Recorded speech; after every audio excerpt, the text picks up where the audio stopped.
Otua ka Chineke anyị dị. Agidigbao, oh, Agidigbao. Agidigbam, bam, bam, bam. Enwere m Chineke, onye buru ibu karịa. Hey! O buru ibu karịsịa ibu niile. Agidigbam, Agidigbao. Otua ka Chineke anyị dị. Agidigbao, oh, Agidigbao. Otua ka Chineke anyị dị. Agidigbao, oh, Agidigbao. Otua ka Chineke m dị, onye na-eme mma. Ọ bụ Chi na-eme mma, onye na-enye udo. Jehova o kwere nkwa mee ya. Agidigbam, Agidigbao. Otua ka Chineke anyị dị.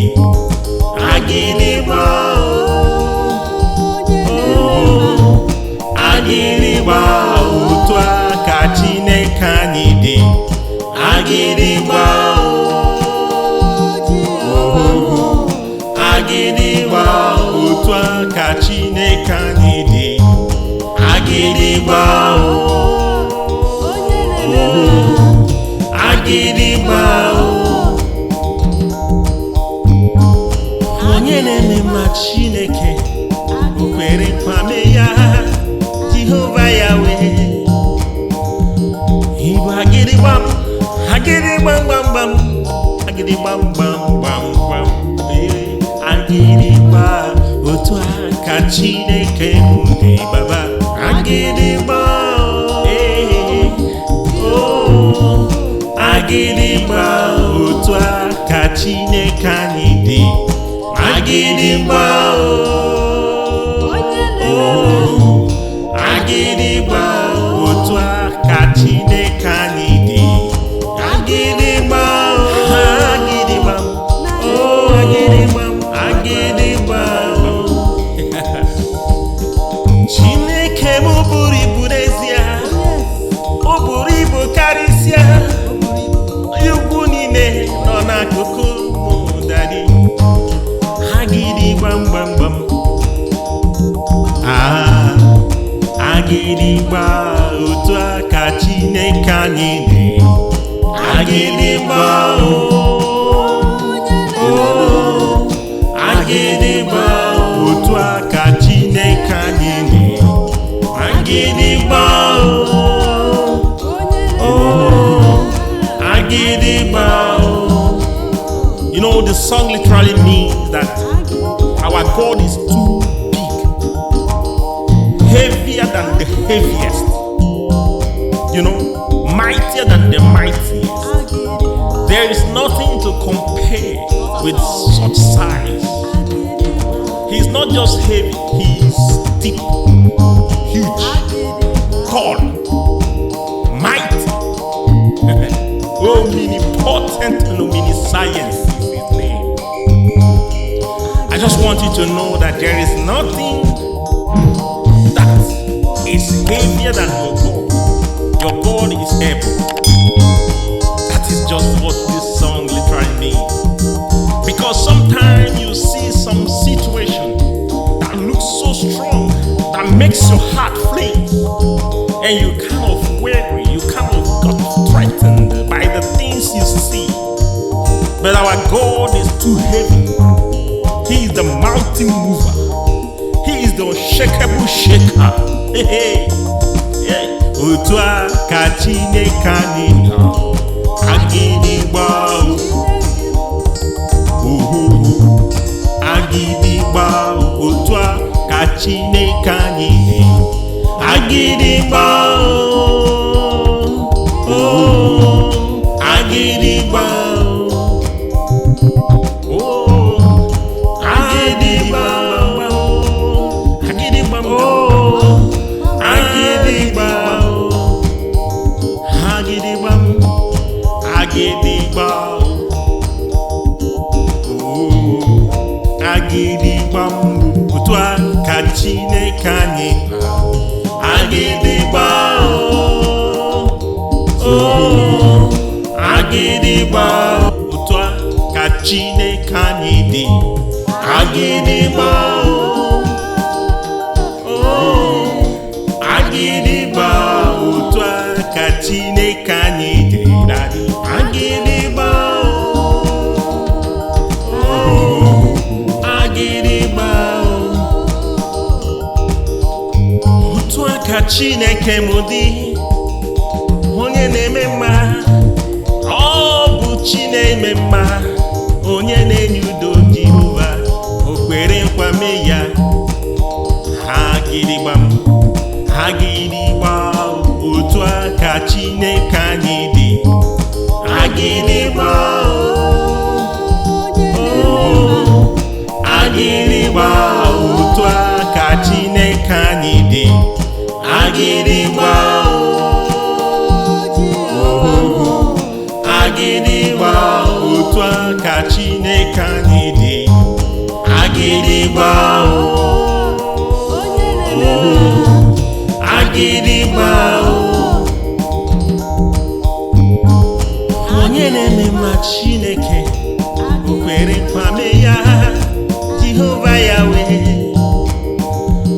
Igbo agidigbam, agidigbam gbam gbam, agidigbam gbam gbam gbam. Agidigbao. Otua ka Chineke m dị baba. Agidigbao, oh, Agidigbao. Otua ka Chineke Anyi dị. Agidigbao,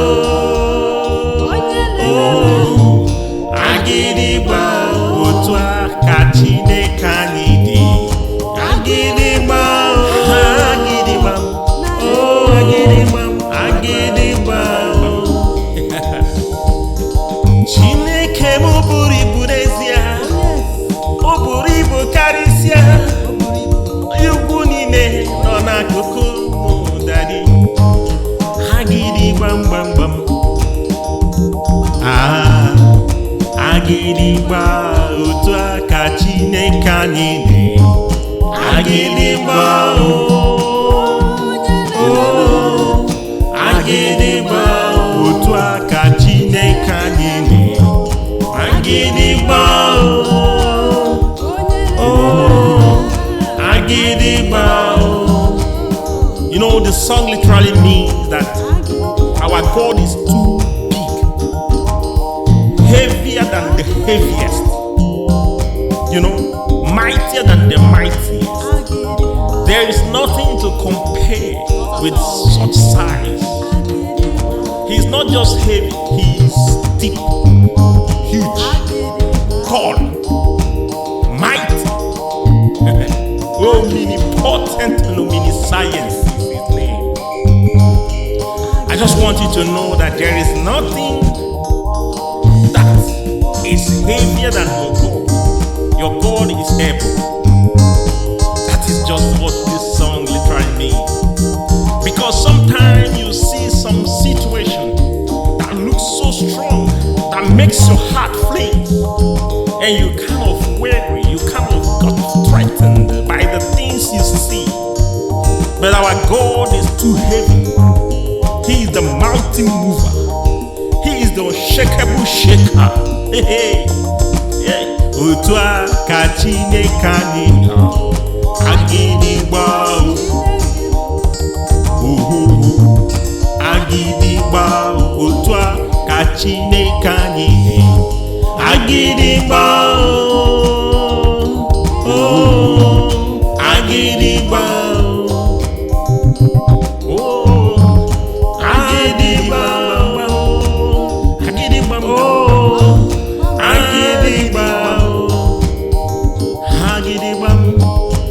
Agidigbao, oh, Agidigbao. Otua ka Chineke Anyi. Agidigbao, oh, Agidigbao. Otua ka Chineke Anyi dị. Agidigbao, oh, Agidigbao. Otua ka Chineke Anyi dị daddy. Agidigbao, Agidigbao. Otua ka Chineke m dị, onye na-eme mma. Ọ bụ Chi na-eme mma, onye na-enye udo Jehova. O kwere nkwa mee ya. Agidigbam, Agidigbao. Otua ka Chineke Anyi dị. Agidigbao, Agidigbao. Otua ka Chineke Anyi dị. Agidigbao, Agidigbao. Otua ka Chineke Anyi dị. Agidigbao, Agidigbao.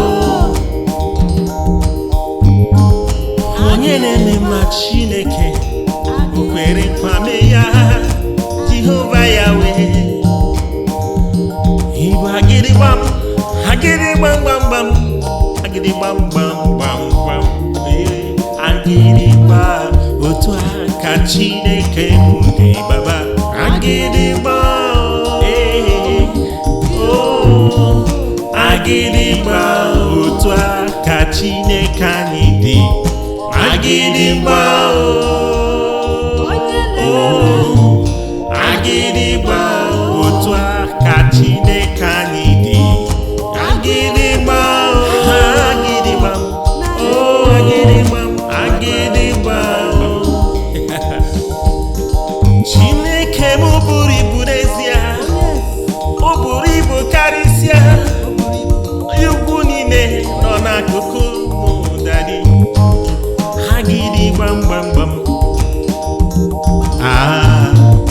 Agidigbao. Otua ka Chineke Anyi dị. Agidigbao, Agidigbao. Otua ka Chineke Anyi dị. Agidigbao, Agidigbao.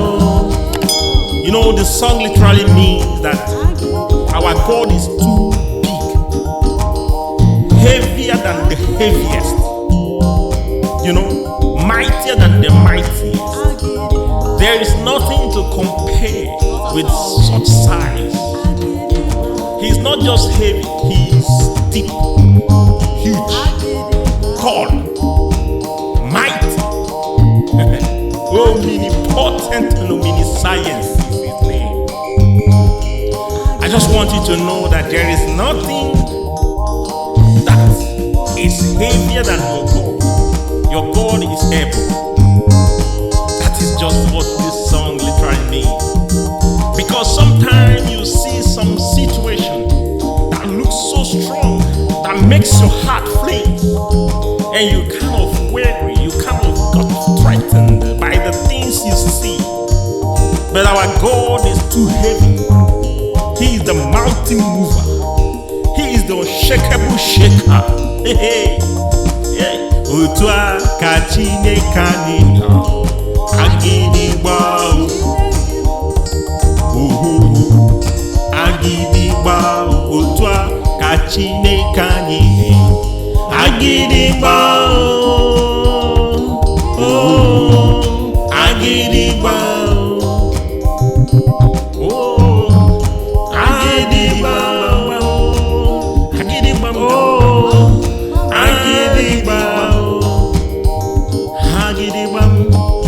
Agidigbao, Agidigbao. Otua ka Chineke Anyi. Agidigbao, Agidigbao. Otua ka Chineke Anyi dị. Agidigbao,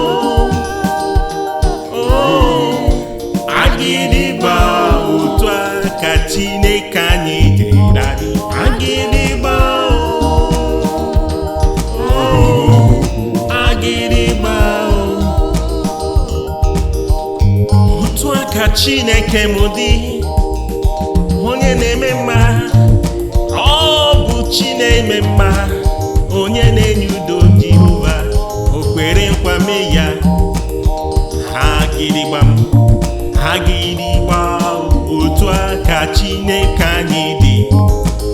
Agidigbao, oh, Agidigbao, Otua ka Chineke Anyi dị.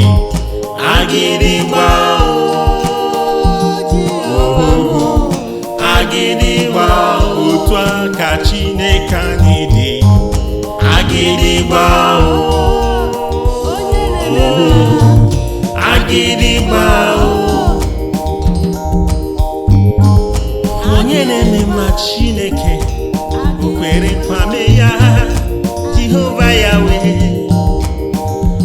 Ibu agidigbam, agidigbam gbam gbam, agidigbam gbam gbam gbam.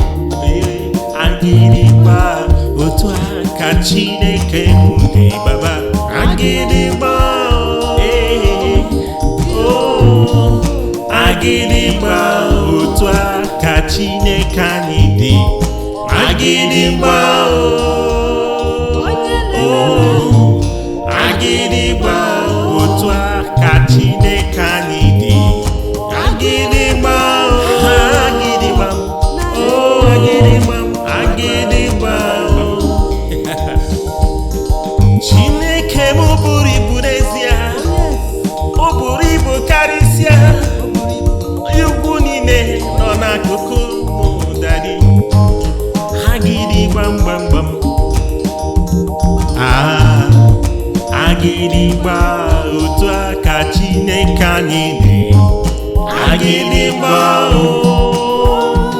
oh, Agidigba, Otua ka Chineke Anyi dị. Agidigba, oh, Agidigba. You know, the song literally means that our God is too big, heavier than the heaviest, you know, mightier than the mightiest. There is nothing to compare with such size. He's not just heavy, he's deep, huge, tall, mighty, omnipotent and omniscience. I just want you to know that there is nothing that is heavier than your God. Your God is able. That is just what this song literally means. Because sometimes you see some situation that looks so strong, that makes your heart flinch, and you kind of weary, you kind of got threatened by the things you see. But our God is too heavy. He is the mountain mover. He is the unshakable shaker. Hey, hey. Otua ka Chineke Anyi dị. Agidigbao, oh, Agidigbao, Otua ka Chineke Anyi dị. Agidigbao, oh, Agidigbao.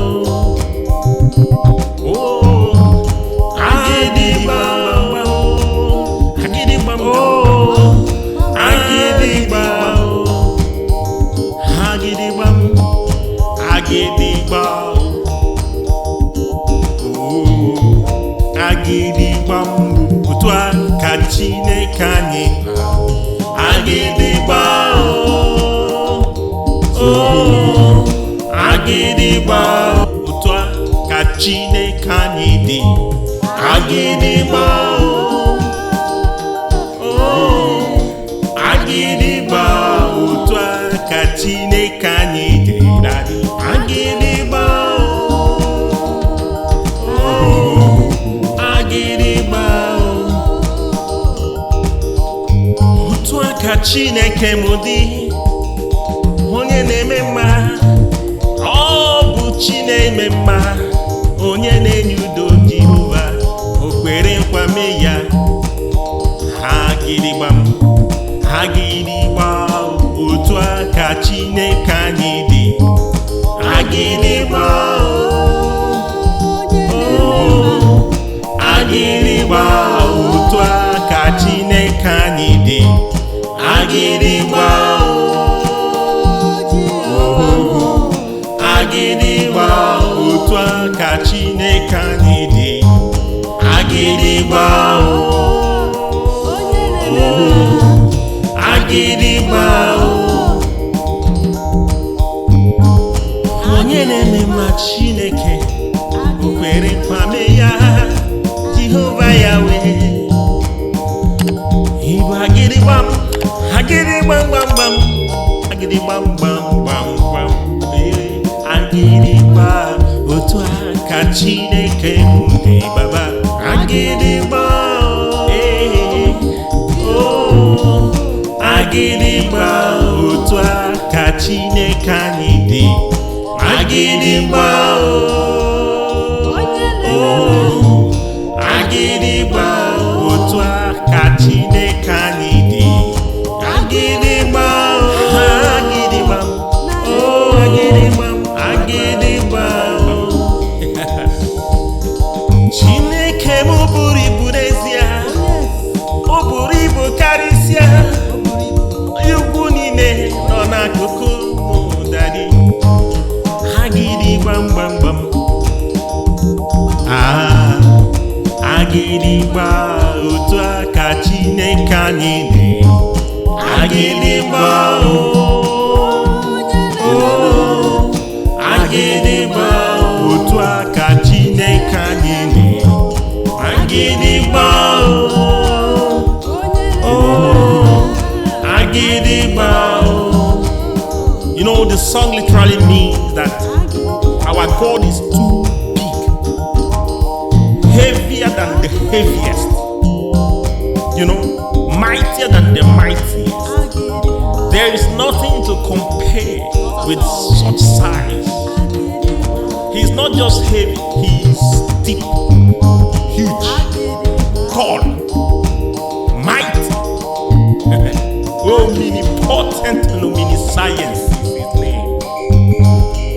I just want you to know that there is nothing that is heavier than your God. Your God is able. That is just what this song literally means.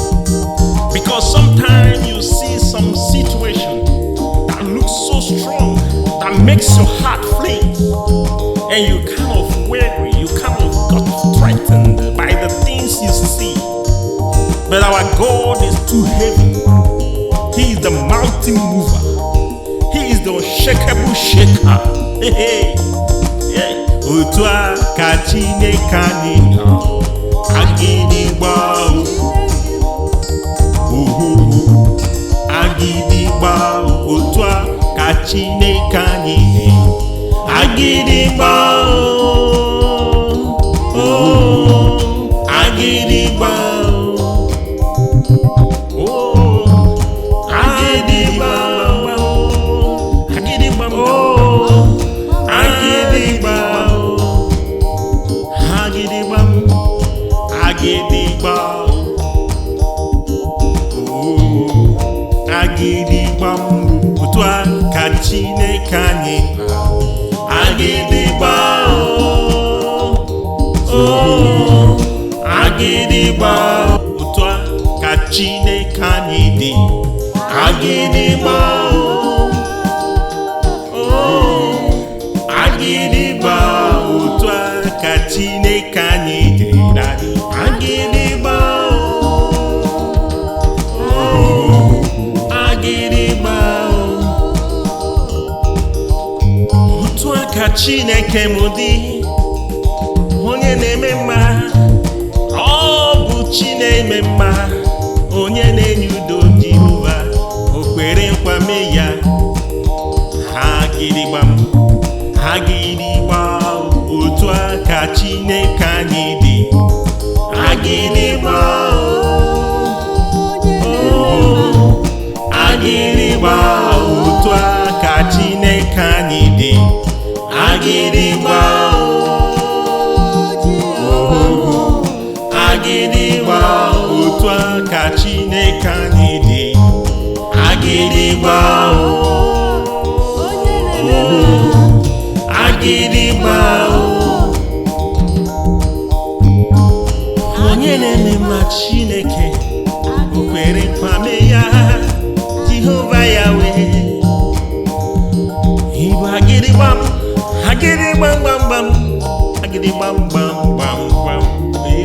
Agidigba Otua ka Chineke dị Baba.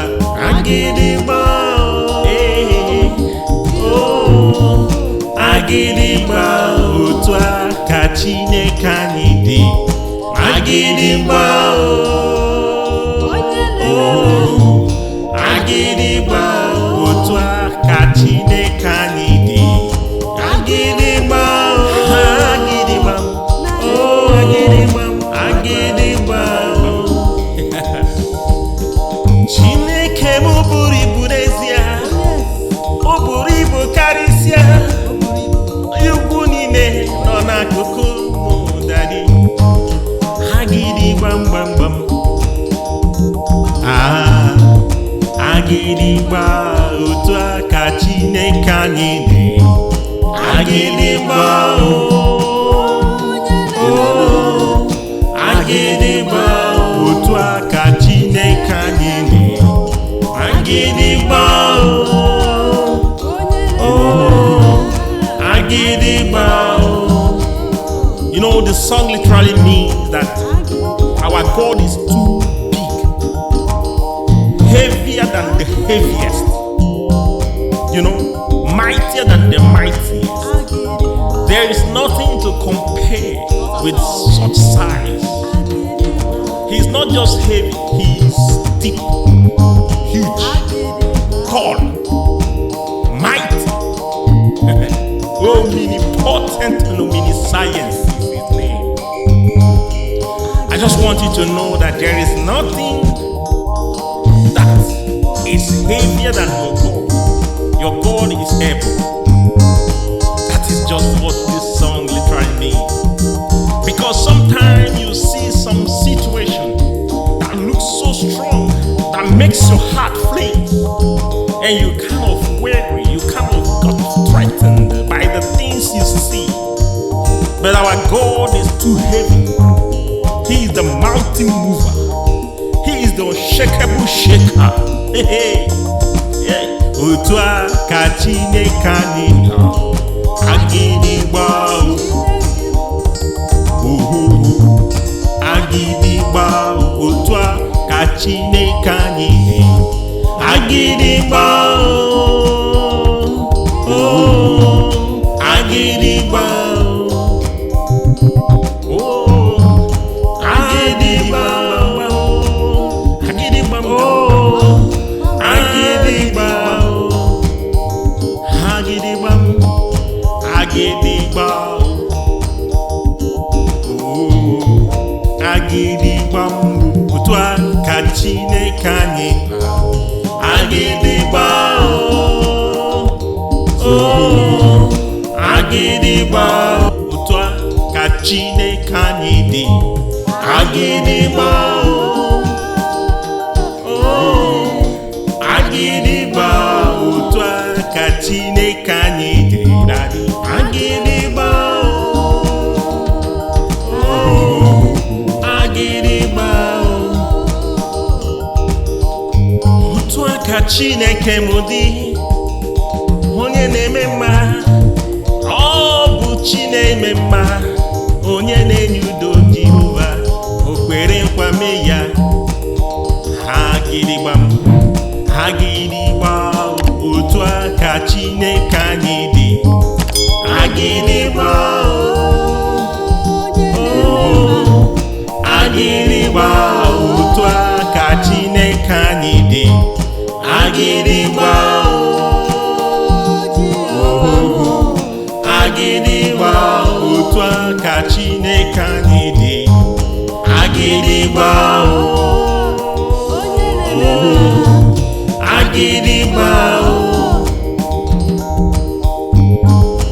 Onye na-eme mma Chineke, o kwere nkwa mee ya. Jehova Yahweh,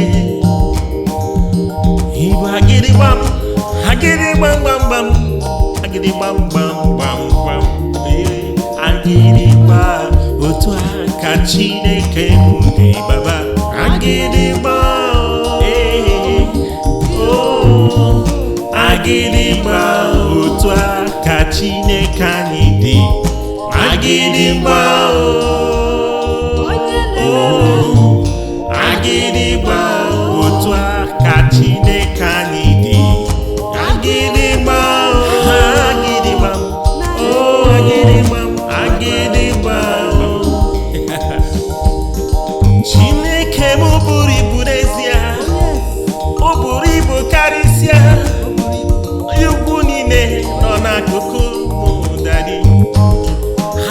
Agidigbam. Agidigbao, Otua ka Chineke anyị dị. Agidigbao, Agidigbao, Otua ka Chineke anyị dị. Agidigbao, Agidigbao.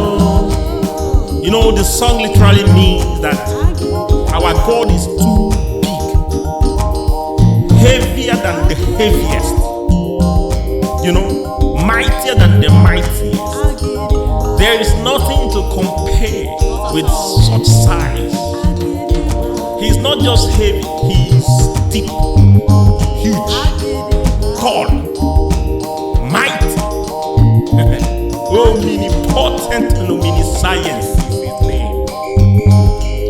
I just want you to know that there is nothing that is heavier than your God. Your God is able. That is just what this song literally means. Because sometimes you see some situation that looks so strong, that makes your heart flee, and you kind of weary, you kind of got threatened by the things you see. But our God is too heavy. He is the mountain mover. He is the unshakable shaker.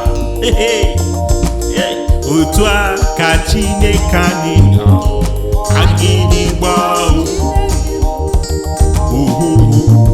Agidigbao. Otua ka Chineke anyị dị. Agidigbao.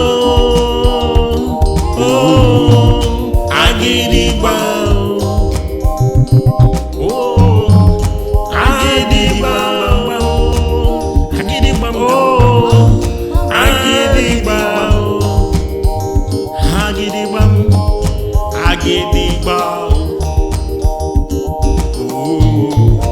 Agidigbam, Otua ka Chineke anyị.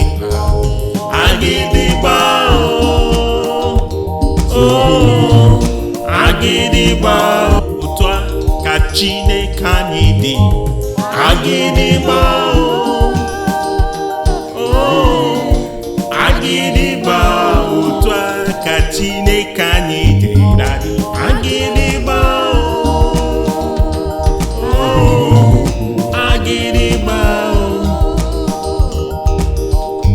Otua ka Chineke m dị, onye na-eme mma, ọ bụ Chi na-eme mma, onye na-enye udo Jehova, o kwere nkwa mee ya. Agidigbam, Agidigbao, Otua ka Chineke anyị dị. Agidigbao, Agidigbao, Otua ka Chineke anyị dị. Agidigbao, Agidigbao, Otua ka Chineke anyị dị. Agidigbao, Agidigbao. Onye na-eme mma Chineke, o kwere nkwa mee ya. Jehova Yahweh. Igbo Agidigbam, Agidigbam, Agidigbam, Agidigbao, Otua ka Chineke m dị Baba. Agidigbao,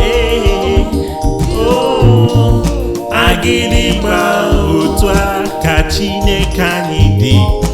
Agidigbao, Agidigbao, Otua ka Chineke anyị dị. Agidigbao, Agidigbam, Agidigbam, Agidigbao. Chineke m buru ibu n'ezie, o buru ibu karịsịa. Ugwu niile nọ n'akụkụ m dadi. Agidigbam. Agidigbao, Otua ka Chineke anyị dị. Agidigbao, Agidigbao, Otua ka Chineke anyị dị. Agidigbao, oh, Agidigbao. You know, the song literally means that our God is too big, heavier than the heaviest, you know, mightier than the mightiest. There is nothing to compare with such size.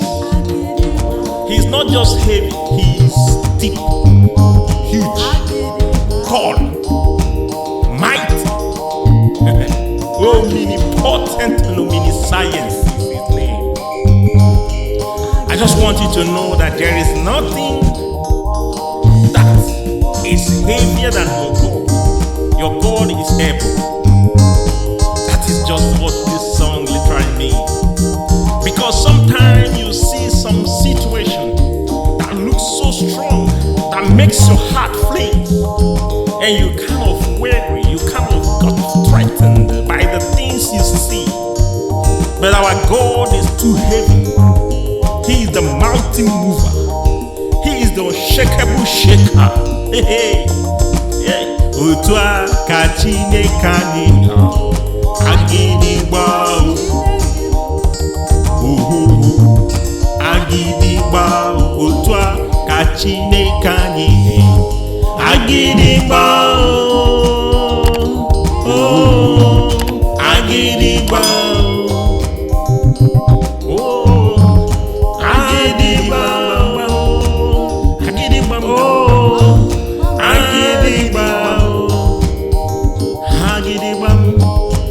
Agidigbao, oh, Agidigbao. Otua ka Chineke Anyi, Agidigbao, oh, Agidigbao. Otua ka Chineke Anyi dị, Agidigbao, oh, Agidigbao. Otua ka Chineke Anyi dị, Agidigbao, oh, Agidigbao. Otua ka Chineke m dị, onye na-eme mma, ọ bụ Chi na-eme mma, onye na-enye udo, Jehova, o kwere nkwa mee ya.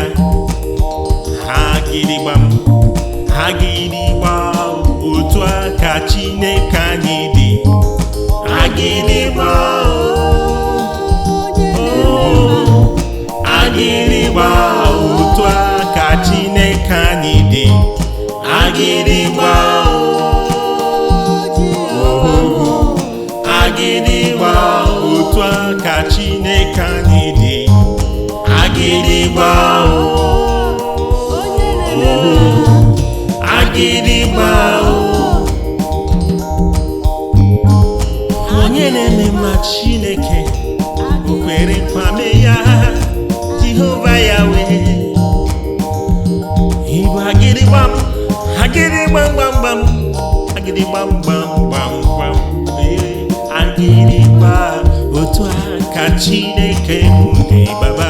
Agidigbao, oh, Agidigbao. Otua ka Chineke Anyi dị, Agidigbao,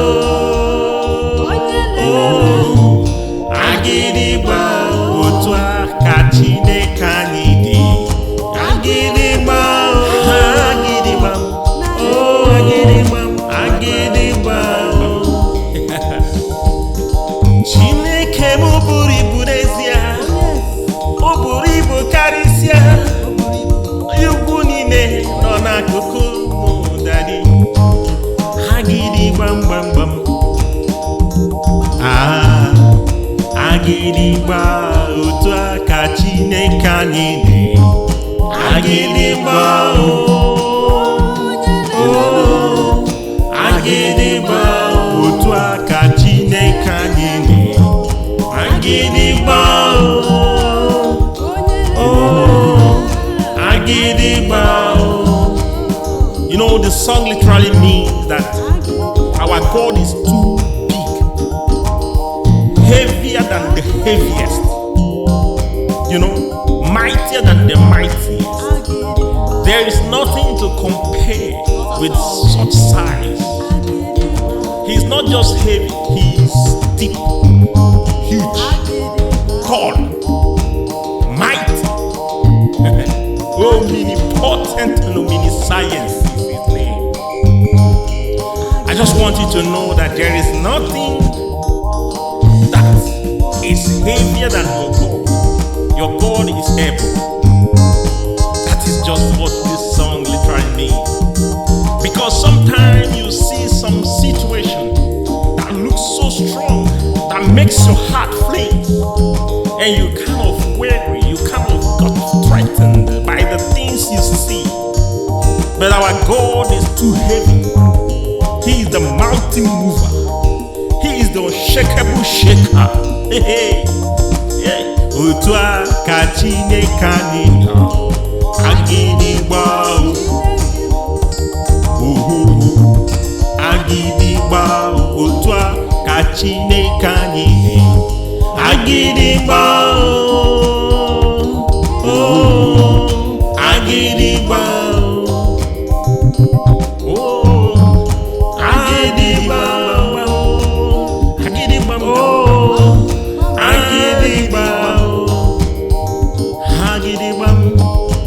Agidigbao, Agidigbao, Otua ka Chineke Anyi Agidigbao, oh, Agidigbao, Otua ka Chineke Anyi dị Agidigbao, oh, Agidigbao, Otua ka Chineke Anyi dị Agidigbao, oh, Agidigbao. Otua ka Chineke m dị, onye na-eme mma, ọ bụ Chi na-eme mma, onye na-enye udo Jehova, o kwere nkwa mee ya. Agidigbao, Agidigbao, Otua ka Chineke Anyi dị Agidigbao, oh, Agidigbao, Otua ka Chineke Anyi dị Agidigbao, oh, Agidigbao, Otua ka Chineke Anyi dị Agidigbao, oh, Agidigbao. Onye na-eme mma Chineke, o kwere nkwa mee ya, Jehova Yahweh. Ibu Agidigbam, Agidigbam gbam gbam, Agidigbam gbam gbam gbam. Agidigbao, Otua ka Chineke dị Baba. Agidigbao, oh, Agidigbao, Otua ka Chineke Anyi dị Agidigbao, oh, Agidigbao, Otua ka Chineke Anyi dị Agidigbao, Agidigbao, oh, Agidigbao, Agidigbao. Chineke m buru ibu n'ezie, o buru ibu karịsịa, ugwu niile nọ n'akụkụ mụ dadị. Agidigbam gbam gbam, Agidigbao, Otua ka Chineke Anyi dị Agidigbao, oh, Agidigbao, Otua ka Chineke Anyi dị Agidigbao, oh, Agidigbao. You know, the song literally means that our God is too big, heavier than the heaviest, you know, mightier than the mightiest. There is nothing to compare with such size. He's not just heavy, he's deep, huge, tall, mighty, omnipotent and omniscience is his name. I just want you to know that there is nothing that is heavier than your God. Your God is able. That is just what this song literally means. Because sometimes you see some situation that looks so strong, that makes your heart flinch, and you kind of weary, you kind of got threatened by the things you see. But our God is too heavy. He is the mountain mover. He is the unshakable shaker. Hey, hey. Otua ka Chineke Anyi Agidigbao. Agidigbao. Otua ka Chineke Anyi Agidigbao. Oh, Agidigbao.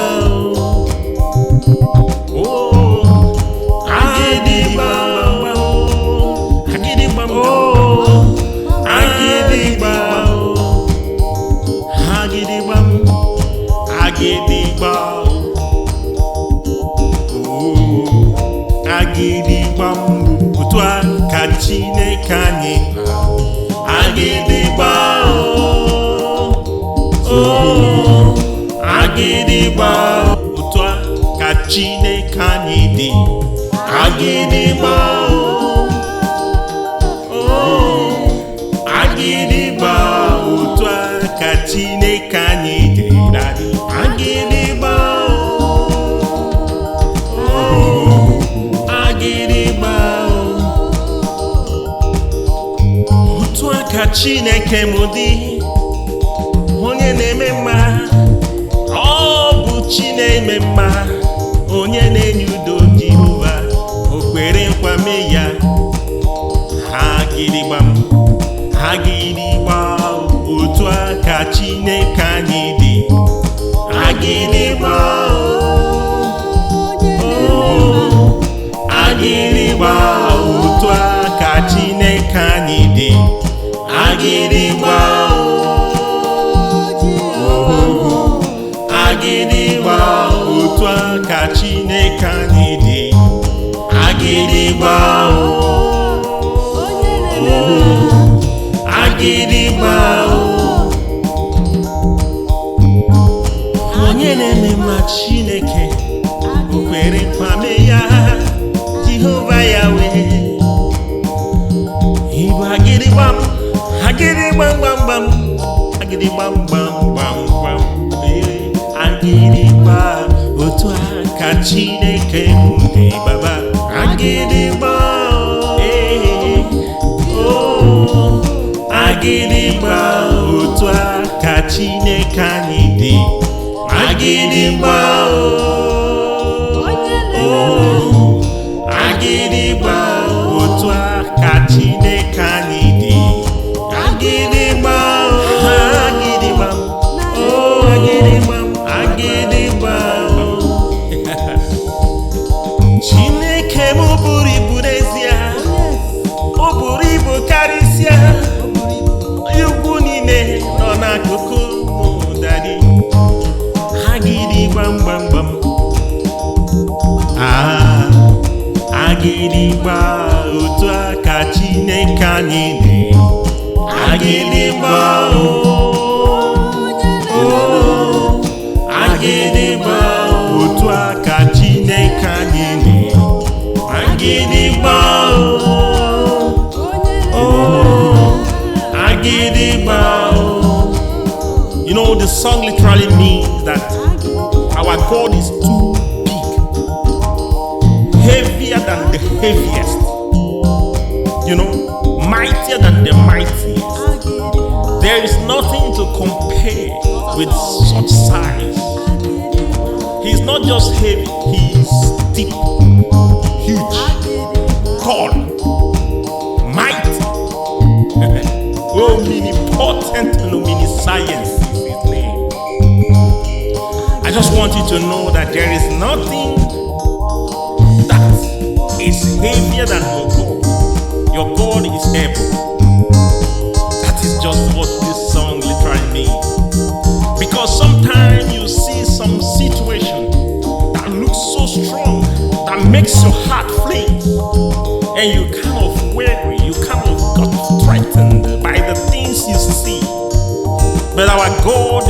heavy. He is the mountain mover.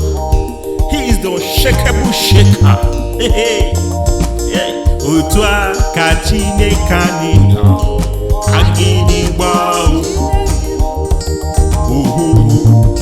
Agidigbao. Otua ka Chineke Anyi nọ. Agidigbao. Oh, Agidigbao. Oh, Agidigbao. Agidigbao. Agidigbao. Agidigbao. Oh, Agidigbao. Otua ka Chineke Anyi nọ. Agidigbao. Oh, Agidigbao. Otua ka Chineke Anyi dị. Agidigbao. Oh, Agidigbao. Otua ka Chineke Anyi dị. Agidigbao. Oh, Agidigbao. Otua ka Chineke m dị. Onye na-eme mma. Ọ bụ Chi na-eme mma. Onye na-enye udo Jehova. O kwere nkwa mee ya. Agidigbam. Agidigbao. Otua ka Chineke Anyi dị. Agidigbao. Oh, Agidigbao. Otua ka Chineke Anyi dị. Agidigbao. Oh, Agidigbao. Otua ka Chineke Anyi dị. Agidigbao. Oh, Agidigbao. Onye na-eme mma Chineke. O kwere nkwa mee ya. Jehova Yahweh. Ibu Agidigbam. Agidigbam gbam gbam. Agidigbam gbam gbam gbam. Agidigbao. Otua ka Chineke m dị Baba. Agidigbao. Oh, Agidigbao. Otua ka Chineke Anyi dị. Agidigbao. Oh, Agidigbao. Otua ka Chineke Anyi dị. Agidigbao. Agidigbao. Oh, Agidigbao. Agidigbao. Chineke m buru ibu n'ezie. O buru ibu karịsịa. Ukwu niile nọ n'akụkụ mụ dadị. Agidigbam gbam gbam. Ah, Agidigbao. Otua ka Chineke Anyi dị. Agidigbao. Oh, Agidigbao. Otua ka Chineke Anyi dị. Agidigbao. Oh, Agidigbao. You know, the song literally means that our God is too big, heavier than the heaviest, you know, mightier than the mightiest. There is nothing to compare with such size. He's not just heavy, he's deep, huge, tall, mighty. Omnipotent and omniscience is his name. I just want you to know that there is nothing that is heavier than your God. Your God is able. That is just what this song literally means. Because sometimes you see some situation that looks so strong, that makes your heart flee, and you kind of weary, you kind of got threatened by the things you see. But our God is too heavy. He is the mountain mover. He is the unshakable shaker. Hey, hey. Yeah. Otua ka Chineke Anyi nọ. Agidigbao. Agidigbao. Otua ka Chineke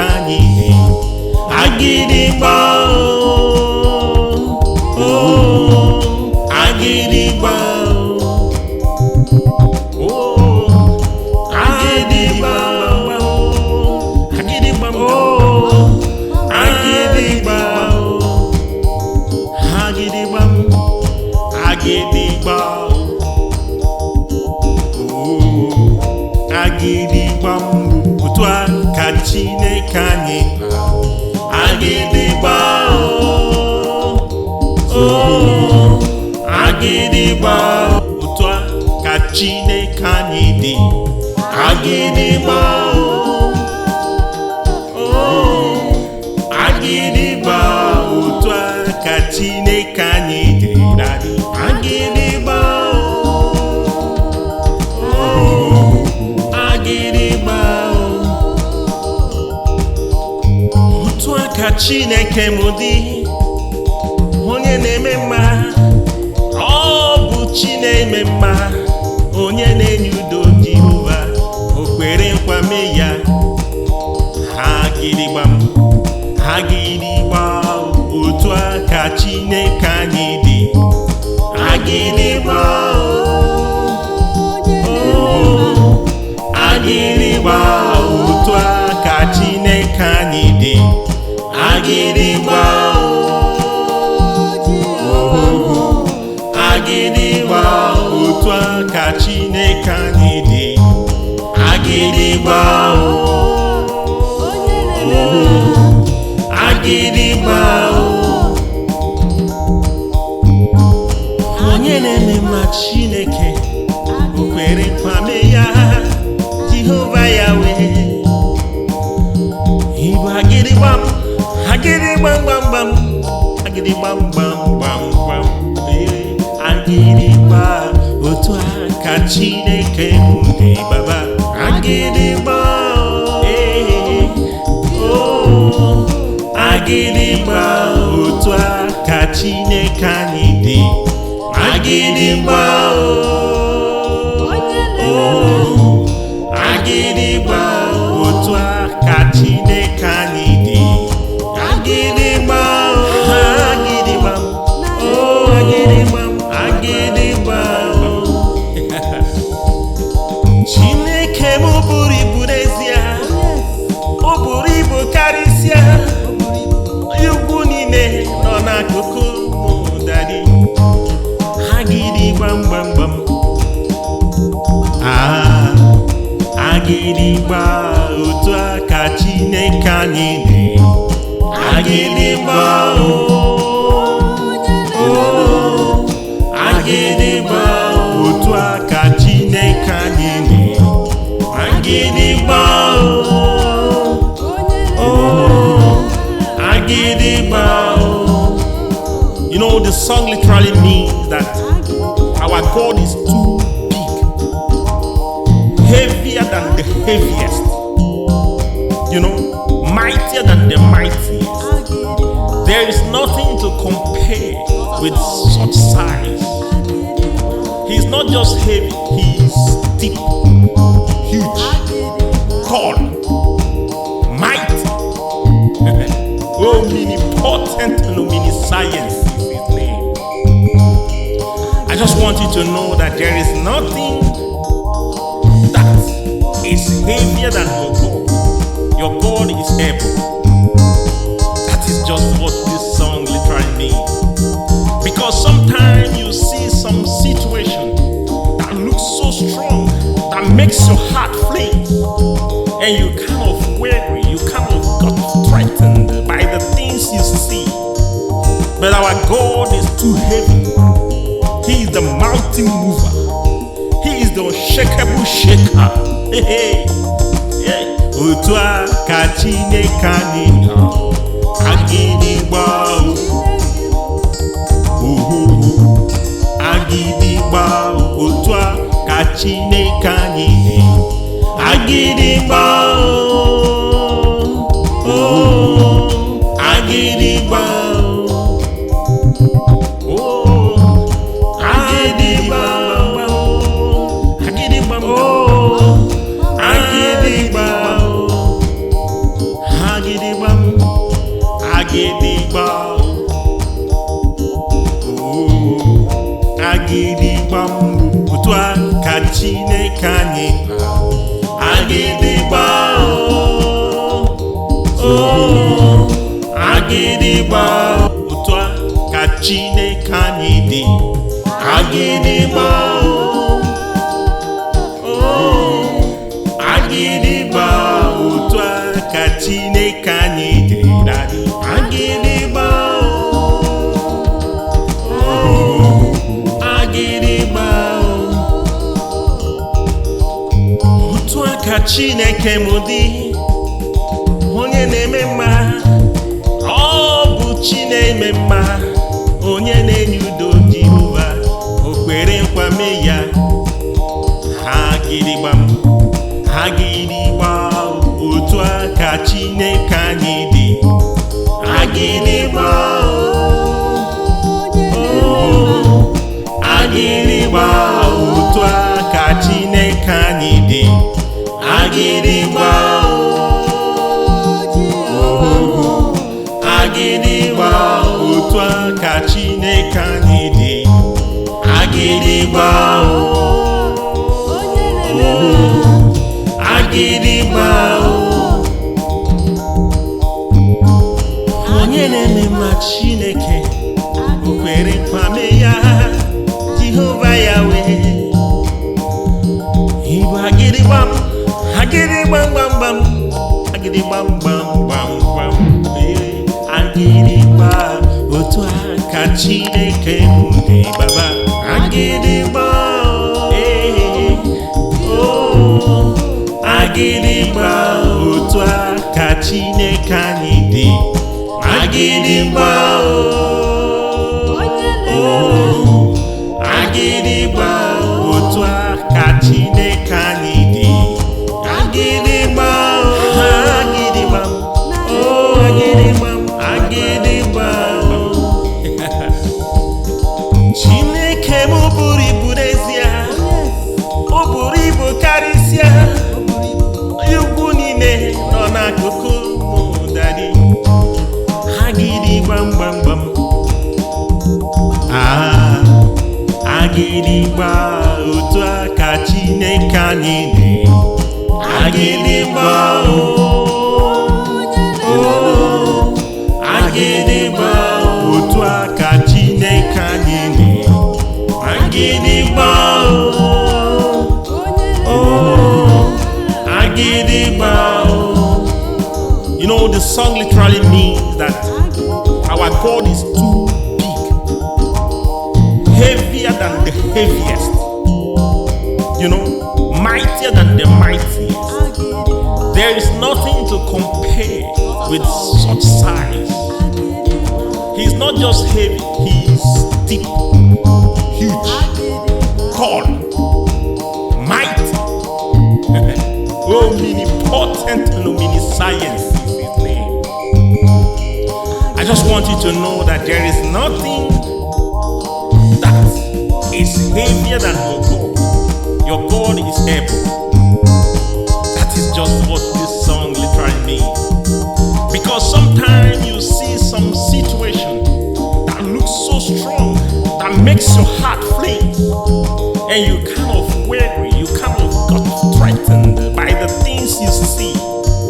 But our God is too heavy. He is the mountain mover. He is the unshakable shaker. Hey, hey, hey. Otua ka Chineke Anyi. Agidigbao, Agidigbao, Otua ka Chineke Anyi. Agidigbao, oh, Agidigbao, oh, Agidigbao, Agidigbao, oh, Agidigbao, Agidigbao, Agidigbao, oh, Agidigbao, Otua ka Chineke Anyi. Agidigbao, oh, Agidigbao, Otua ka Chineke Anyi dị. Agidigbao, oh, Agidigbao, Otua ka Chineke Anyi dị daddy. Agidigbao, oh, Agidigbao, Otua ka Chineke m dị, onye na-eme mma, ọ bụ Chi na-eme mma, onye na-enye udo Jehova, o kwere nkwa mee ya. Agidigbao, Otua ka Chineke Anyi dị. Agidigbao, oh, Agidigbao, Otua ka Chineke Anyi dị. Agidigbao, oh, Agidigbao, Otua ka Chineke Anyi dị. Agidigbao, Agidigbao, onye na-eme mma Chineke, o kwere nkwa mee ya. Jehova ya wee Igbo agidigbam, agidigbam gbam gbam, agidigbam gbam gbam gbam. Agidigbao, Otua ka Chineke dị baba. Agidigbao, oh, Agidigbao, Otua ka Chineke Anyi dị. Agidigbao, oh, Agidigbao, Otua ka Chineke Anyi dị. Agidigbao, Agidigbao, oh, Agidigbao, Chineke m buru ibu n'ezie, o buru ibu karịsịa.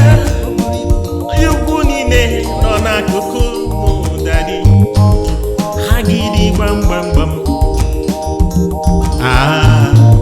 Agidigbao, Otua ka Chineke Anyi dị. Agidigbao, oh, Agidigbao, Otua ka Chineke Anyi dị. Agidigbao, oh, Agidigbao. You know, the song literally means that our God is too big, heavier than the heaviest, you know, mightier than the mightiest. There is nothing to compare with such size. He's not just heavy, he's deep, huge, tall, mighty, omnipotent and omniscience is his name. I just want you to know that there is nothing that is heavier than your God. Your God is able. That is just what this song literally means. Because sometimes you see some situation that looks so strong, that makes your heart flinch, and you kind of weary, you kind of got threatened by the things you see. But our God is too heavy. He is the mountain mover. He is the unshakable shaker. Hey, hey, hey. Otua ka Chineke Anyi dị. Agidigbao, Agidigbao, Otua ka Chineke Anyi dị. Agidigbao, oh, Agidigbao, oh, Agidigbao, Agidigbao, oh, Agidigbao, Agidigbao, Agidigbao, oh, Agidigbao, Otua ka Chineke Anyi. Agidigbao, oh, Agidigbao, Otua ka Chineke Anyi dị. Agidigbao, oh, Agidigbao, Otua ka Chineke Anyi dị daddy. Agidigbao, oh, Agidigbao, Otua ka Chineke m dị, onye na-eme mma, ọ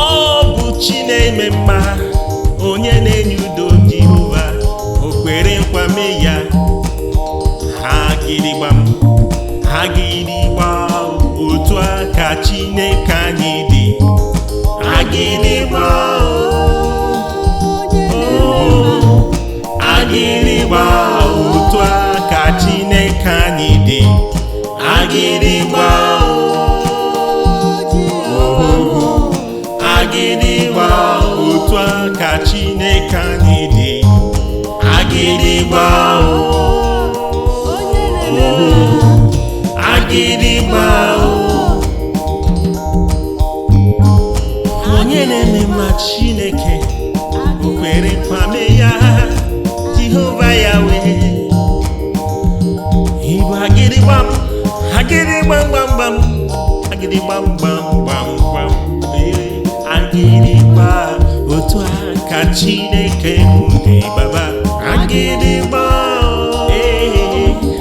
oh, Agidigba, Otua ka Chineke Anyi dị. Agidigbao, oh, Agidigbao, Otua ka Chineke Anyi dị. Agidigbao, Agidigbao, oh, Agidigbao, Agidigbao. Chineke m buru ibu n'ezie, o buru ibu karịsịa. Ugwu niile nọ n'akụkụ m daddy. Agidigbam gbam gbam, Agidigbao, Otua ka Chineke Anyi dị. Agidigbao, oh, Agidigbao, Otua ka Chineke Anyi dị. Agidigbao, oh, Agidigbao. You know, the song literally means that our God is too big, heavier than the heaviest, you know, mightier than the mightiest. There is nothing to compare with such size. He's not just heavy, he's deep, huge, tall, mighty, omnipotent and omniscience. I just want you to know that there is nothing that is heavier than your God. Your God is able. That is just what this song literally means. Because sometimes you see some situation that looks so strong, that makes your heart flinch, and you kind of weary, you kind of got threatened by the things you see. But our God is too heavy. He is the mountain mover. He is the unshakable shaker. Hey, hey. Otua ka Chineke Anyi dị. Agidigbao, oh, Agidigbao, Otua ka Chineke Anyi dị. Agidigbao, oh, Agidigbao.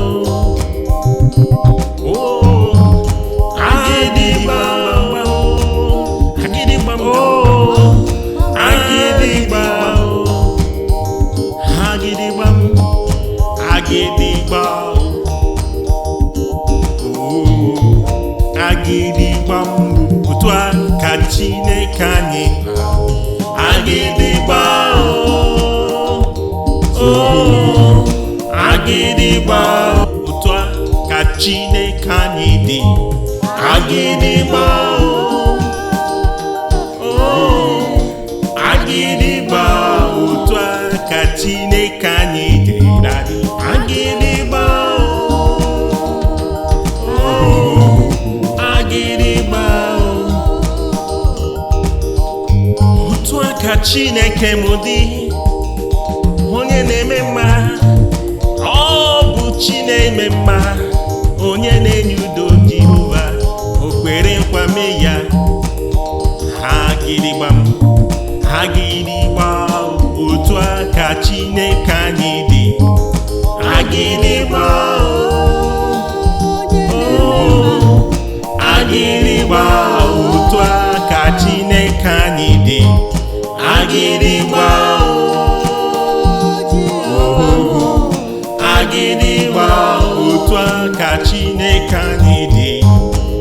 Agidigbao, Agidigbao, onye na-eme ma Chineke o kwere kwame ya Jehova Yahweh. Ibu agidigbam, agidigbam bam bam, agidigbam bam bam bam, agidigba Otua ka Chineke dị baba. Agidigbao, oh, agidigba Otua ka Chineke Anyi dị. Agidigbao, oh, agidigbao Otua ka Chineke Anyi dị. Agidigbao, agidigbam, oh, agidigbam, agidigbao. Chineke m buru ibu n'ezie, o buru ibu karịsịa. Ugwu niile nọ n'akụkụ mụ dadị. Agidigbam gbam gbam, agidigba Otua ka Chineke Anyi dị. Agidigbao, oh, agidigbao Otua ka Chineke Anyi dị. Agidigbao, oh, agidigbao. You know, the song literally means that our God is too big, heavier than the heaviest, you know, mightier than the mightiest. There is nothing to compare with such size. He's not just heavy, he's deep, huge, tall, mighty, omnipotent and omniscience is his name. I just want you to know that there is nothing that is heavier than your God. Your God is able. That is just what this song literally means. Because sometimes you see some situation that looks so strong, that makes your heart flinch, and you kind of weary, you kind of got threatened by the things you see. But our God is too heavy. He is the mountain mover. He is the unshakable shaker. Hey, hey, yeah. Otua ka Chineke Anyi dị. Agidigbao, agidigbao Otua ka Chineke Anyi dị. Agidigbao, oh, agidigbao, oh, agidigbao, agidigbao, oh, agidigbao, agidigbao, agidigbao, oh, agidigbao Otua ka Chineke Anyi. Agidigbao, oh, agidigbao Otua ka Chineke Anyi dị. Agidigbao, oh, agidigbao Otua ka Chineke Anyi dị. Agidigbao, oh, agidigbao Otua ka Chineke m dị. Onye na-eme mma, ọ bụ Chi na-eme mma. Onye na-enye udo Jehova, o kwere nkwame ya. Agidigbam, agidigbao Otua ka Chineke Anyi dị. Agidigbao, oh, agidigbao Otua ka Chineke Anyi dị. Agidigbao, oh, agidigbao Otua ka Chineke Anyi dị. Agidigbao, oh, agidigbao. Onye na-eme ma Chineke o kwere kwame ya Jehova Yahweh. Ibu agidigbao. Agidigbam, agidigbam bam bam, agidigbam bam bam bam, agidigba, Otua ka Chineke dị baba. Agidigba, oh, agidigba, Otua ka Chineke Anyi dị. Agidigba, oh, agidigba, Otua ka Chineke Anyi dị. Agidigba, agidigba, oh, agidigba, agidigba. Chineke m buru ibu n'ezie, o buru ibu karịsịa. Ugwu niile nọ n'akụkụ mụ dadị. Agidigbam gbam gbam, agidigba, Otua ka Chineke Anyi dị. Agidigba, oh, agidigba, Otua ka Chineke Anyi dị. Agidigba, oh, agidigba. You know, the song literally means that our God is too big, heavier than the heaviest, you know, mightier than the mightiest. There is nothing to compare with such size. He's not just heavy, he's deep, huge, tall, mighty, omnipotent and omniscience is his name. I just want you to know that there is nothing that is heavier than your God. Your God is able. That is just what this song literally means. Because sometimes you see some situation that looks so strong, that makes your heart flinch, and you kind of weary, you kind of got threatened by the things you see. But our God is too heavy. He is the mountain mover.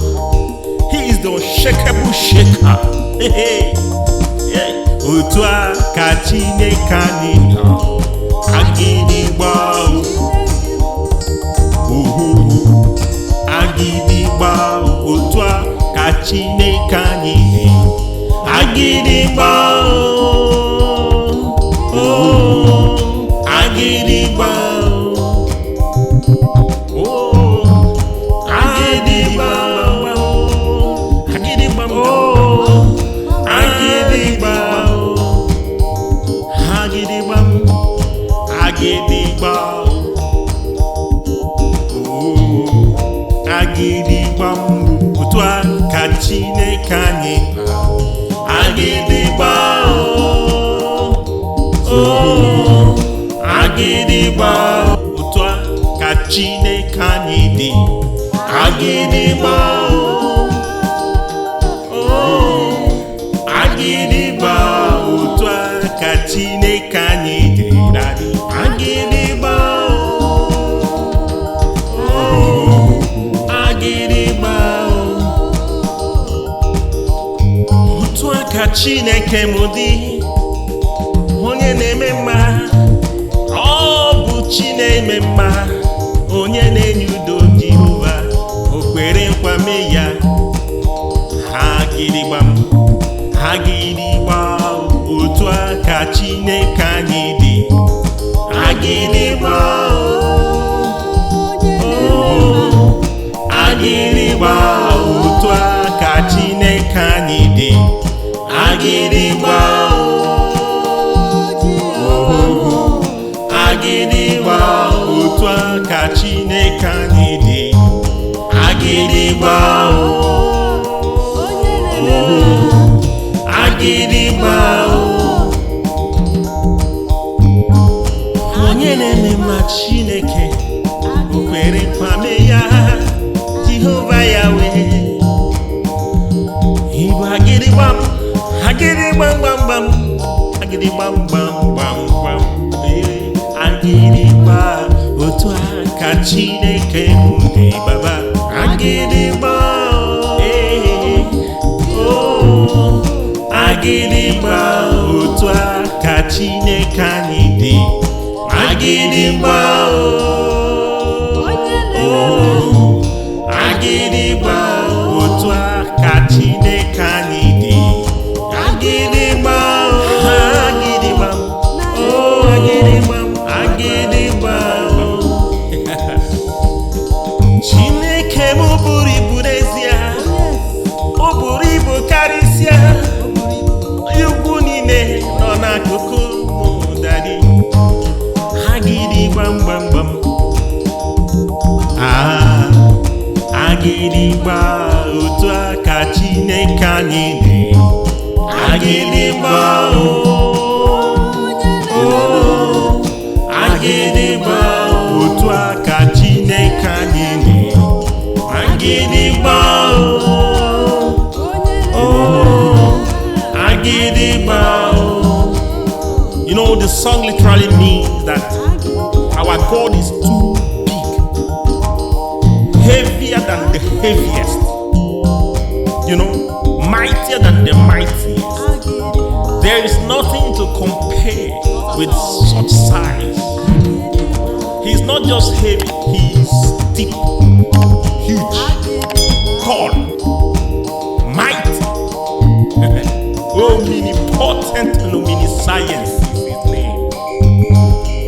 I just want you to know that there is nothing that is heavier than your God.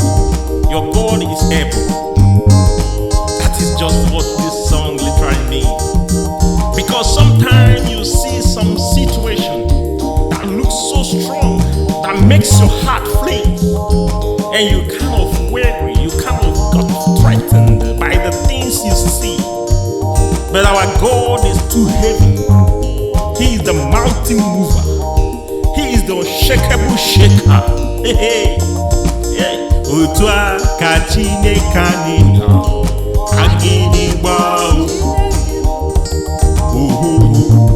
Agidigbao, Otua ka Chineke anyị dị. Agidigbao, Agidigbao.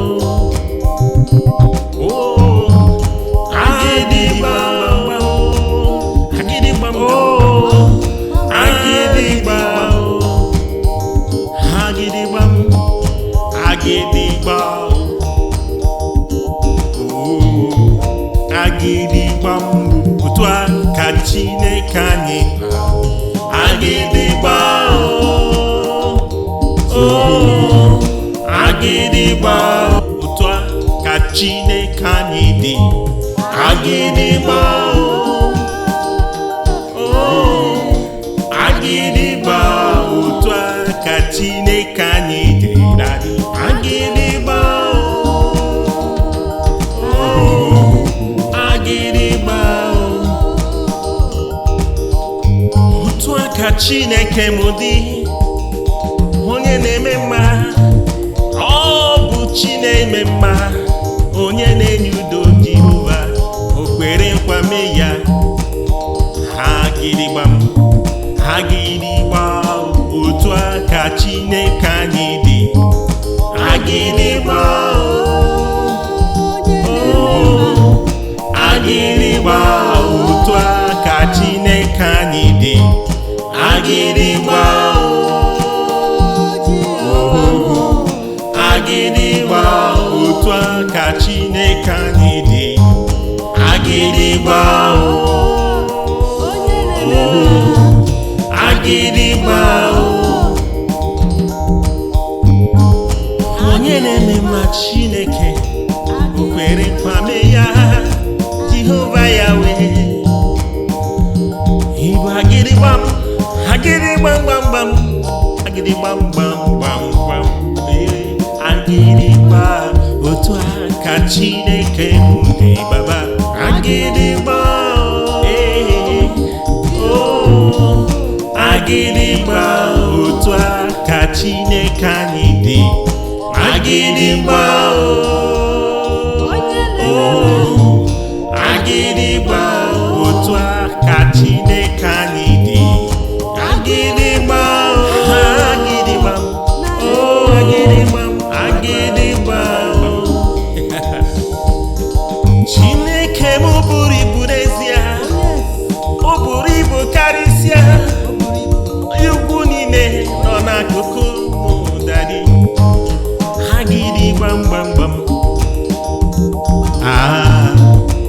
Agidigbao, Otua ka Chineke Anyi dị.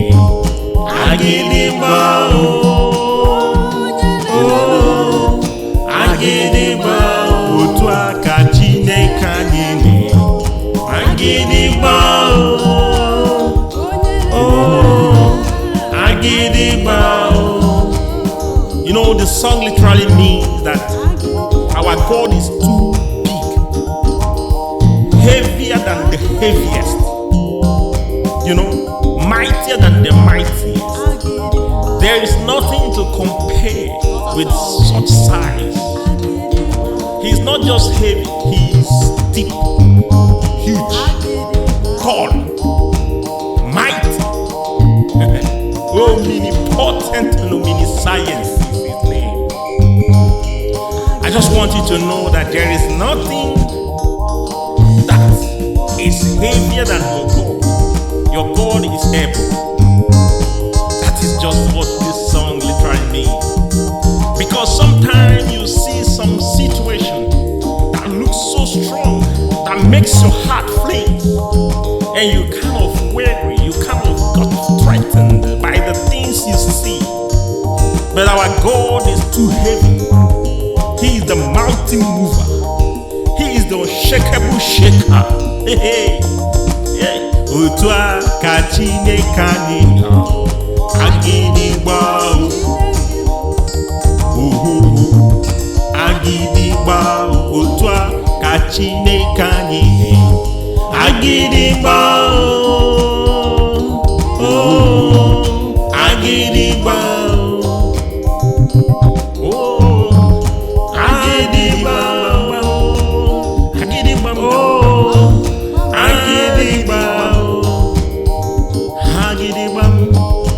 Agidigbao, oh, Agidigbao, Otua ka Chineke Anyi. Agidigbao, oh, Agidigbao, Otua ka Chineke Anyi dị. Agidigbao, oh, Agidigbao, Otua ka Chineke Anyi dị. Agidigbao, oh, Agidigbao, Otua ka Chineke m dị. Onye na-eme mma, ọ bụ Chi na-eme mma. Onye na-enye udo, Jehova, o kwere nkwa mee ya. Agidigbao, Agidigbao, Otua ka Chineke Anyi dị. Agidigbao, oh, Agidigbao, Otua ka Chineke Anyi dị. Agidigbao, oh, Agidigbao, Otua ka Chineke Anyi dị. Agidigbao, oh, Agidigbao. Onye na-eme mma Chineke, o kwere nkwa mee ya. Jehova Yahweh, Igbo Agidigbam, Agidigbam gbam gbam, Agidigbam gbam gbam gbam. Agidigbao, Otua ka Chineke dị Baba. Agidigbao, oh, Agidigbao, Otua ka Chineke Anyi dị. Agidigbao, oh, Agidigbao, Otua ka Chineke Anyi dị. Agidigbao, Agidigbao, oh, Agidigbao. Chineke m buru ibu n'ezie, o buru ibu karịsịa. Ugwu niile nọ n'akụkụ m dadị. Agidigbam gbam gbam. Agidigbao, Otua ka Chineke Anyi dị. Agidigbao, oh, Agidigbao, Otua ka Chineke Anyi dị. Agidigbao, oh, Agidigbao. You know, the song literally means that our God is too big, heavier than the heaviest, you know, mightier than the mightiest. There is nothing to compare with such size.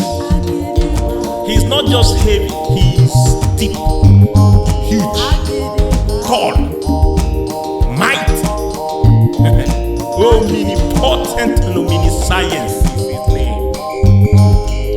I just want you to know that there is nothing that is heavier than your God. Your God is able. That is just what this song literally means. Because sometimes you see some situation that looks so strong, that makes your heart flinch, and you kind of weary, you kind of got threatened by the things you see. But our God is too heavy. He is the mountain mover. He is the unshakable shaker. Hey, hey. Otua ka Chineke Anyi Agidigbao. Agidigbao. Otua ka Chineke Anyi Agidigbao. Oh, Agidigbao. Oh, Agidigbao. Agidigbao. Oh, Agidigbao. Agidigbao.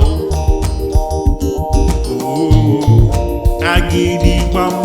Otua ka Chineke Anyi Agidigbao. Oh, Agidigbao. Otua ka Chineke Anyi dị Agidigbao. Oh, Agidigbao. Otua ka Chineke Anyi dị Agidigbao. Oh, Agidigbao. Otua ka Chineke m dị onye na-eme mma.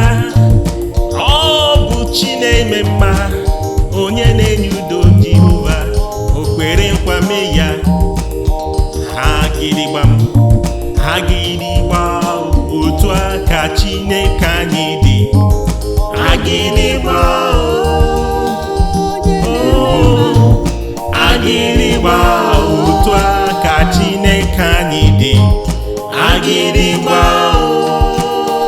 Oh, Agidigbao. Otua ka Chineke Anyi dị Agidigbao. Oh, Agidigbao. Onye na-eme mma Chineke, o kwere nkwa mee ya. Jehova Yahweh. Ibu Agidigbam, Agidigbam gbam gbam, Agidigbam gbam gbam gbam.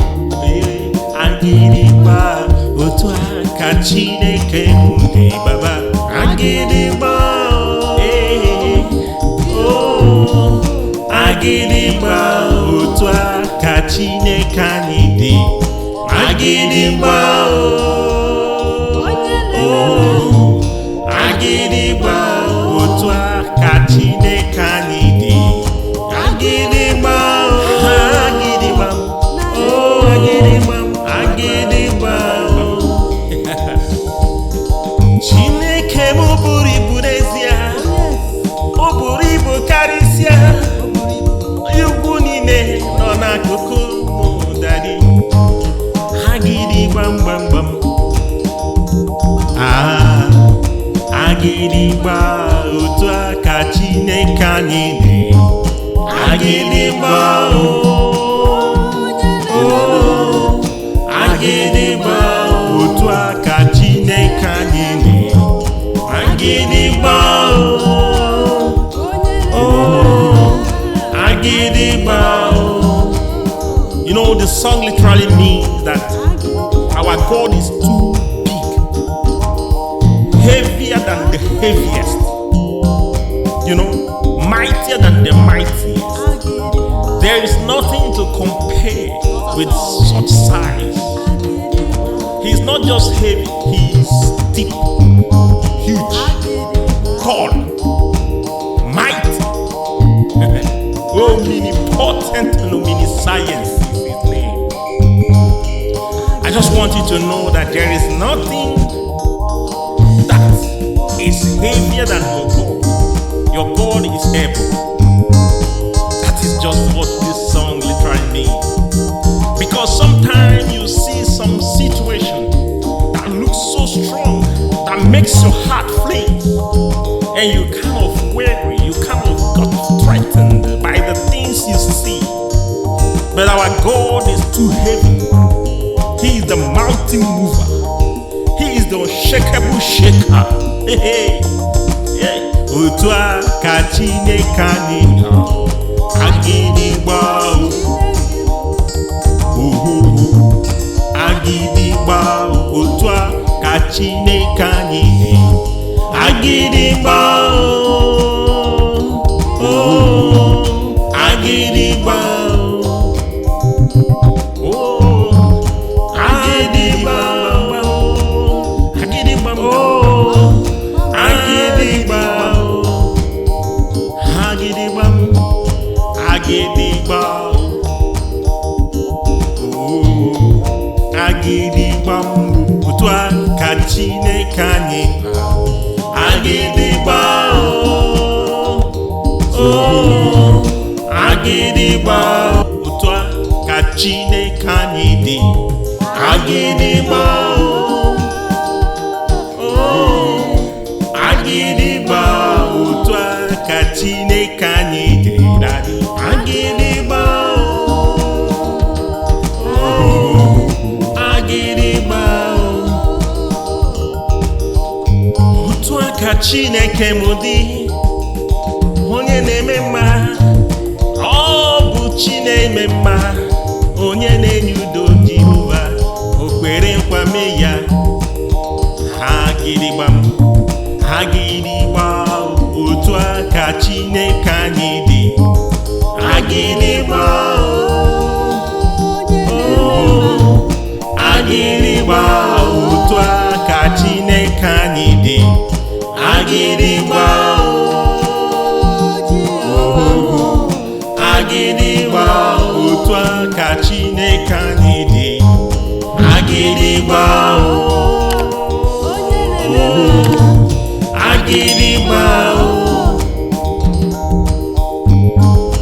Onye na-eme mma Chineke, o kwere nkwa mee ya. Jehova Yahweh. Ibu Agidigbam, Agidigbam gbam gbam, Agidigbam gbam gbam gbam. Agidigbao. Otua ka Chineke m dị Baba Agidigbao. Oh, Agidigbao. Otua ka Chineke Anyi dị Agidigbao. Oh, Agidigbao. Otua ka Chineke Anyi dị Agidigbao. Agidigbao. Oh, Agidigbao. Agidigbao. Chineke m buru ibu n'ezie. O buru ibu karịsịa. Ugwu niile nọ n'akụkụ mụ daddy. Agidigbam gbam gbam. Ah, Agidigbao. Otua ka Chineke Anyi dị Agidigbao. Oh, Agidigbao. Otua ka Chineke Anyi dị Agidigbao. Oh, Agidigbao. You know, the song literally means that our God is too big, heavier than the heaviest, you know, mightier than the mightiest. There is nothing to compare with such size. He's not just heavy, he's deep, huge, tall, mighty, omnipotent and omniscience is his name. I just want want you to know that there is nothing that is heavier than your God. Your God is able. That is just what this song literally means. Because sometimes you see some situation that looks so strong, that makes your heart flinch, and you kind of weary, you kind of got threatened by the things you see. But our God is too heavy. He is the mountain mover. He is the unshakable shaker. Hey, hey. Yeah. Otua ka Chineke Anyi, Agidigbao. Agidigbao. Otua ka Chineke Anyi, Agidigbao. Oh, Agidigbao. Agidigbao,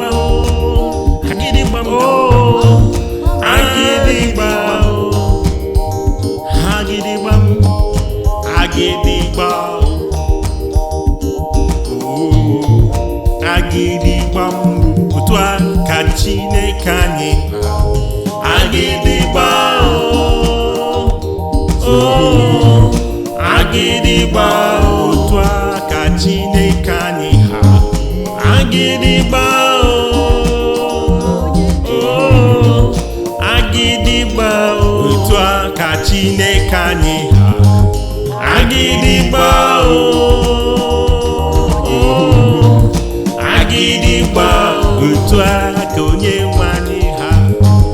Agidigbao, oh, Agidigbao, Jehovah Yahweh, Jehovah Nisi, o kwere nkwame ya. Onye na-abịa ụzọ ka ịbụ Jehovah na-eme mma, onye na-enye ike. Amara m n'iburu ibu karịa isi ọnọdụ ọjọọ ọbụla nke nọ n'akụkụ m. Chineke m buru ibu, o nwere ike, ọ ga-emeri isi ife ọbụla nke na-enye m nsogbu.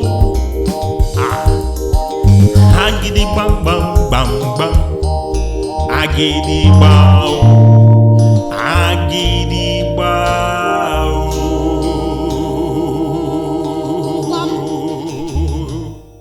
Amen. Yes, our God is Agidigbam, Agidigbam. Yes. And He never disappoints. Agidigbam is heavier than the heaviest. Heaviest. Stick with Him, heavy, heavy. You will never regret. Yes. He will never let you down. Amen. That is what we do. I have testimonies and you may have many. Let's continue to praise Him. Amen. Praise Him in your dialect. Actually, this is my dialect, Igbo. And I am always blessed. You too. Remain blessed and see you in our next video. Happy New Year. Bye. My queen.